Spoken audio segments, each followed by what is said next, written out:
भूमिका प्रकाश भाग क्रमांक 27 प्रकरण संख्या 24 ग्रंथ प्रामाण्य विषय।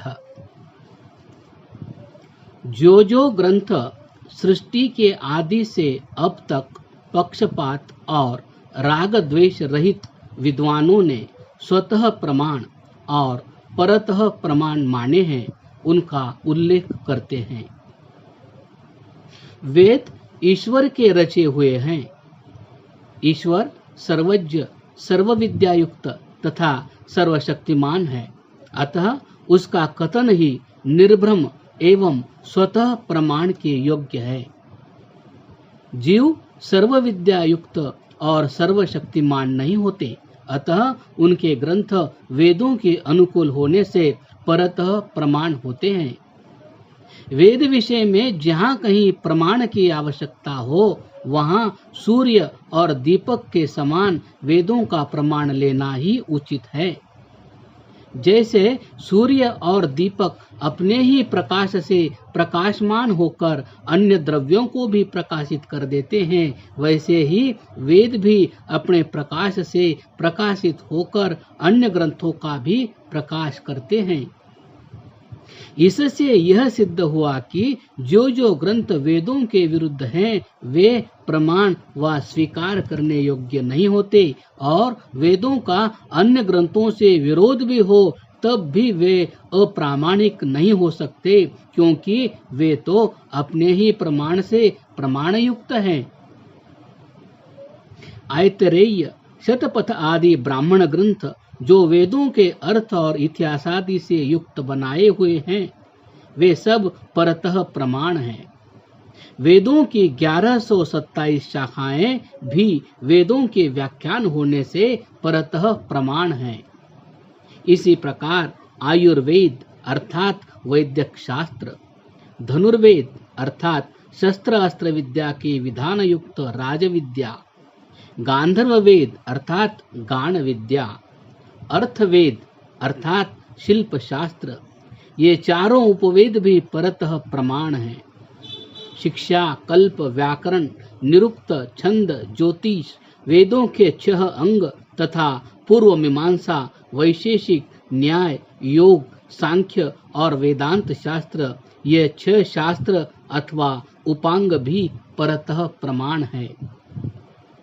इस प्रकार शाखा, शाखांतर, व्याख्या सहित 4 वेद, 4 उपवेद और 6 अंग तथा उपांग, ये सब मिलकर 14 विद्या के ग्रंथ हैं। इन्हीं का सुनना और पढ़ना सबको उचित है।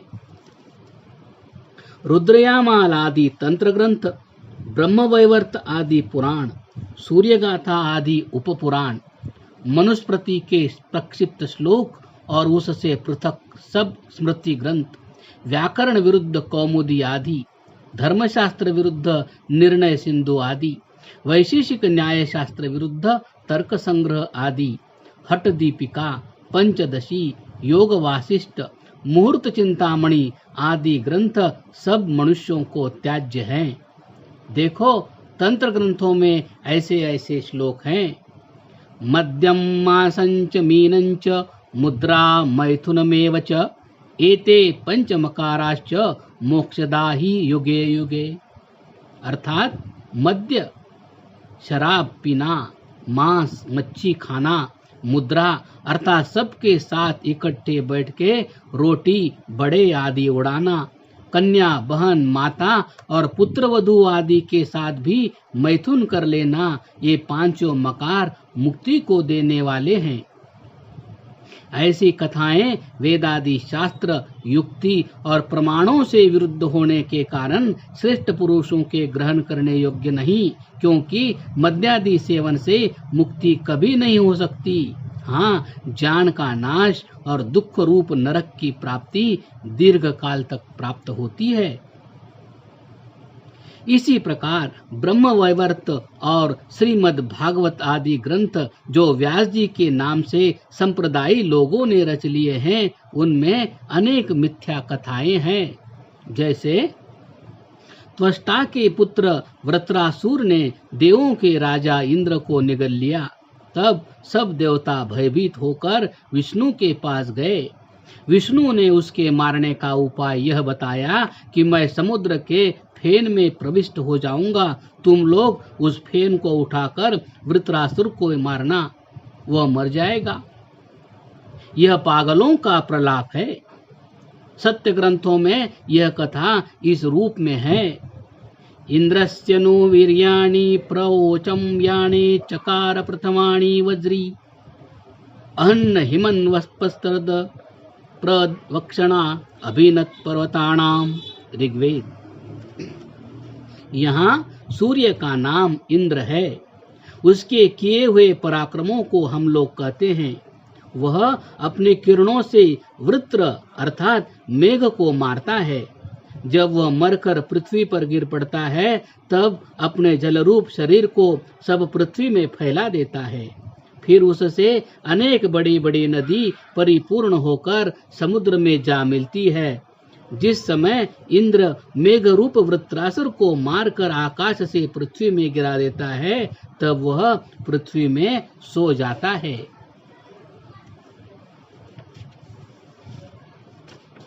इसी प्रकार देवासुर संग्राम की कथा को भी प्रमादी लोगों ने बिगाड़ दिया है। जैसे एक दैत्यों की सेना थी। शुक्राचार्य उनका पुरोहित था और वे दक्षिण देश में रहते थे। दूसरी देवों की सेना थी जिनका राजा इंद्र, सेनापति अग्नि और पुरोहित बृहस्पति था। उन देवों का विजय कराने के लिए आर्यावर्त के राजा भी जाया करते थे। असुर लोग तप करके ब्रह्मा, विष्णु, महादेव आदि से वर मांग लेते थे। उनके मारने के लिए विष्णु अवतार धारण करके पृथ्वी का भार उतारा करते थे। पुराण की इन गप्पों को व्यर्थ समझकर छोड़ देना चाहिए। सत्य कथा इस प्रकार है। जो लोग विद्वान, सत्यवादी, सत्यमानी और सत्य कर्म करने वाले हैं वे तो देव, और जो अविद्वान, झूठ बोलने, झूठ मानने और मिथ्याचार करने वाले हैं वे असुर कहते हैं। उनका परस्पर नित्य विरोध होना यही उनके युद्ध के समान है। इसी प्रकार मनुष्य का मन और इंद्रिय भी देव कहते हैं। उनमें राजा मन और सेना इंद्रिय है तथा सब प्राणों का नाम असुर है। उनमें राजा प्राण और अपान आदि सेना है। इनका भी परस्पर विरोध रूप युद्ध हुआ करता है। मन का विज्ञान बढ़ने से प्राणों का जय और प्राणों के बढ़ने से मन का विजय होता है। पुण्यात्मा मनुष्य देव और पापात्मा दुष्ट लोग असुर कहते हैं। उनका भी परस्पर विरोध रूप युद्ध नित्य होता रहता है। इसी प्रकार दिन का नाम देव और रात्रि का नाम असुर है। इनका भी परस्पर विरोध रूप युद्ध हो रहा है। शुक्ल पक्ष का नाम देव और कृष्ण पक्ष का नाम असुर है तथा उत्तरायण की देव संज्ञा और दक्षिणायन की असुर संज्ञा है। इन सबका भी परस्पर विरोध रूप युद्ध हो रहा है। इसी प्रकार अन्यत्र भी जहाँ जहाँ ऐसे लक्षण घटे वहाँ वहाँ देवासुर संग्राम का रूप का अलंकार जान लेना। इसी प्रकार गया तीर्थ की मिथ्या कथा बना रखी है। मगध देश में एक स्थान है। वहाँ फल्गु नदी के किनारे पत्थर पर मनुष्य के पग का चिन्ह बना के उसका नाम विष्णुपद रखा है और यह बात प्रसिद्ध कर दी है कि यहाँ श्राद्ध करने से पितरों को मुक्ति हो जाती है। आंख के अंधे गांठ के पूरे उनके जाल में फंसते हैं। सत्य कथा यूं है। अत्यंत श्रद्धा से गया संजक प्राणादि में परमेश्वर की उपासना करने से जीव की मुक्ति हो जाती है। प्राण में बल और सत्य प्रतिष्ठित है क्योंकि परमेश्वर प्राण का भी प्राण है और उसका प्रतिपादन करने वाला गायत्री मंत्र है कि जिसको गया कहते हैं। इसका अर्थ जानकर श्रद्धा सहित परमेश्वर की भक्ति करने से जीव सब दुखों से छूटकर मुक्ति को प्राप्त हो जाता है। प्राण का नाम भी गया है। इसे प्राणायाम के रीति से रोककर परमेश्वर की भक्ति के प्रताप से पितर अर्थात जाने लोग सब दुखों से रहित होकर मुक्त हो जाते हैं। परमेश्वर प्राणों की रक्षा करने वाला है, इसलिए ईश्वर का नाम गायत्री और गायत्री का नाम गया है। निघंटु के अनुसार घर, संतान और प्रजा, इन तीनों का नाम भी गया है। मनुष्यों को इनमें अत्यंत श्रद्धा करनी चाहिए। इसी प्रकार माता, पिता, आचार्य और अतिथि की सेवा तथा सबके उपकार और उन्नति के कामों की सिद्धि करने में जो अत्यंत श्रद्धा करनी है, उसका नाम भी गया श्राद्ध है। अपने संतानों को सुशिक्षा से विद्या देना और उनके पालन में अत्यंत प्रीति करना, इसका नाम भी गया श्राद्ध है।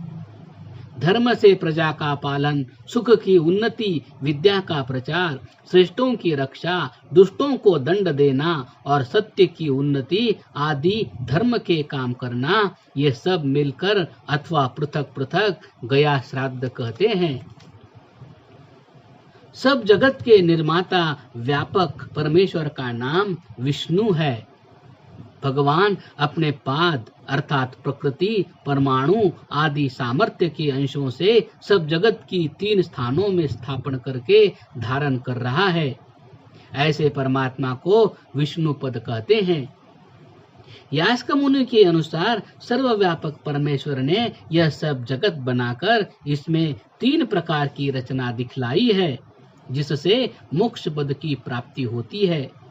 विष्णु पद गयशीर अर्थात प्राणों से परे है, उसको मनुष्य लोग प्राण में स्थिर होकर प्राप्त होते हैं, अन्य मार्ग से नहीं। तीर्थ नाम उनका है कि जिनसे जीव दुख रूप समुद्र को तर के सुख को प्राप्त हो। जो वेदादि शास्त्र प्रतिपादित तीर्थ है तथा जिनका आर्यों ने अनुष्ठान किया है, जो कि जीवों को दुख से छुड़ा के उनके सुखों के साधन है, उन्हीं को तीर्थ कहते हैं। वेदोक्त तीर्थ ये हैं। अग्निहोत्र से लेकर अश्वमेध पर्यंत किसी यज्ञ की समाप्ति करके जो स्नान किया जाता है, उसे तीर्थ कहते हैं। अपने मन से वैरभाव को छोड़ के सबके सुख करने में प्रवृत्त होना और किसी को संसारी व्यवहार के बर्तावों में दुख न देने का नाम तीर्थ है। वेदादि सत्य शास्त्रों का नाम तीर्थ है कि जिनके पढ़ने पढ़ाने और उनमें कहे हुए मार्ग पर चलने से मनुष्य लोग दुख सागर को तर के सुखों को प्राप्त होते हैं।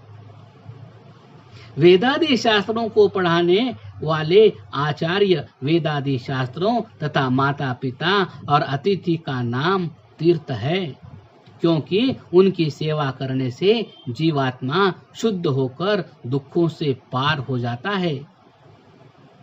प्रश्न: जिनसे मनुष्य तर जाते हैं अर्थात जल और स्थान विशेष, क्या वे तीर्थ नहीं हो सकते? उत्तर: नहीं, क्योंकि उनमें तारने का सामर्थ्य नहीं। जो जल में हाथ व पैर न चलावे व नौका आदि पर न बैठे तो कभी नहीं तर सकते। इस युक्ति से भी काशी, प्रयाग, गंगा, यमुना आदि तीर्थ नहीं हो सकते।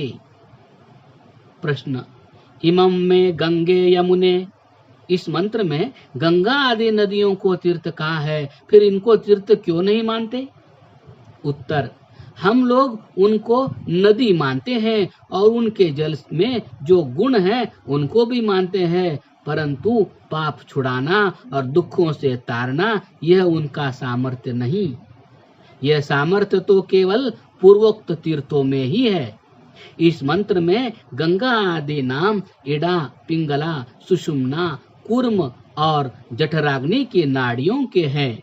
उनमें योगाभ्यास द्वारा परमात्मा की उपासना से मनुष्य सब दुखों से तर जाते हैं। तंत्र और पुराण ग्रंथों में पत्थर आदि की मूर्ति पूजा, नाना प्रकार के नाम स्मरण अर्थात राम राम, कृष्ण कृष्ण, काष्ठादि माला, तिलक इत्यादि का विधान करके उन्हें मुक्ति का साधन मान रखा है। यह सब बातें भी मिथ्या ही है, क्योंकि वेदादि सत्य ग्रंथों में इन बातों का कहीं चिन्ह भी नहीं है।